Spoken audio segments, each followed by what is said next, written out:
So guys, Danny Garcia says he wants the winner of Thurman and Manny Pacquiao. Danny Garcia is somebody that's gone under the radar. He's somebody that, people aren't talking about. He took his 2 losses in the welterweight division to Sean Porter and Keith Thurman. Let me point out that those fights were very close and they could have gone either way. They weren't one-sided whoopings in the favor of Porter and Thurman. They were very close fights that, like I said, could have gone either way. So I think Danny Garcia doesn't get the credit. This is a guy that was undefeated at 140 pounds, come up, worked to welterweight, and he took 2 losses in very close fights. Not he got beat up or he got knocked out. We're talking very, very close fights that could have gone either way. So I don't think Danny Garcia kind of gets the credit. He's an excellent fighter. And I do think him against Pacquiao or Thurman is an excellent fight. Now, I do favour Pacquiao to beat him, if I'm honest. I think Pacquiao would beat him just because of the styles. I don't think the styles go... stylistically, Pacquiao's not a great fight for Danny Garcia. Danny Garcia's quite flat-footed. Pacquiao's quite fast of hands. He moves quite swift.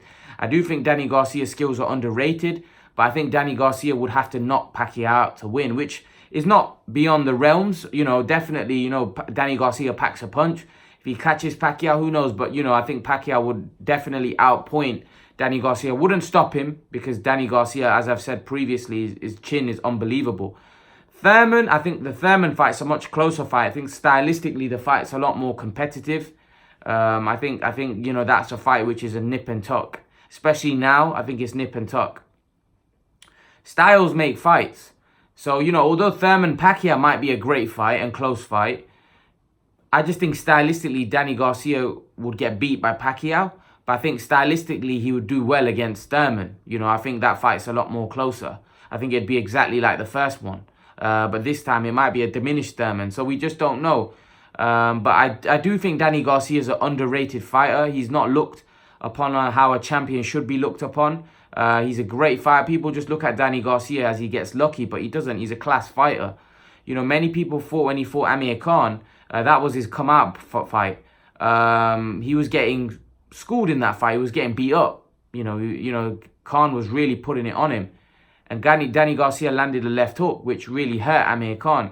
And many people at the time said, oh, Garcia got lucky. But then when we kind of broke it down and see what Danny Garcia went to achieve after that, we were like, no, it wasn't lucky. He was just Danny Garcia was brilliant. And who was to say that if Amir Khan and Danny Garcia fought again, that, Garcia wouldn't win again? So, I do think that when he had that fight with Amir Khan, I think if he had lost, I think we wouldn't have heard of Danny Garcia. Danny Garcia would have gone under the radar. I actually think he's a good fighter, so he would have definitely come back, but he wouldn't have had the name that he had. I think by beating Khan, his name got propelled to another level. And I also, like I said, I also think he's a good fighter. I just think people underrate him because he doesn't look great. He doesn't look special. He doesn't have great footwork. He doesn't have the flashy combinations, but he does, he's the kind of fighter that does everything good. He's very... methodical. He knows what he's doing inside that ring, and he packs a punch. He can crack. So Garcia's a good fighter. I think Pacquiao beats him though, and I think a fight with Thurman's very close again. But I think Danny Garcia is very underrated. I think people need to put more respect on his name. He's definitely a good fighter and definitely a guy that's achieved a lot in the sport. Achieved more than most fighters. I think he's achieved more than Spence. He's achieved a lot more than a lot of the welterweights right now. What he's done in the weight below, and he's come up and won a world title at welterweight, So leave your thoughts, guys. Let me know what you think. And guys, remember to please like, share, and subscribe to my channel. I'll see you guys in the next video.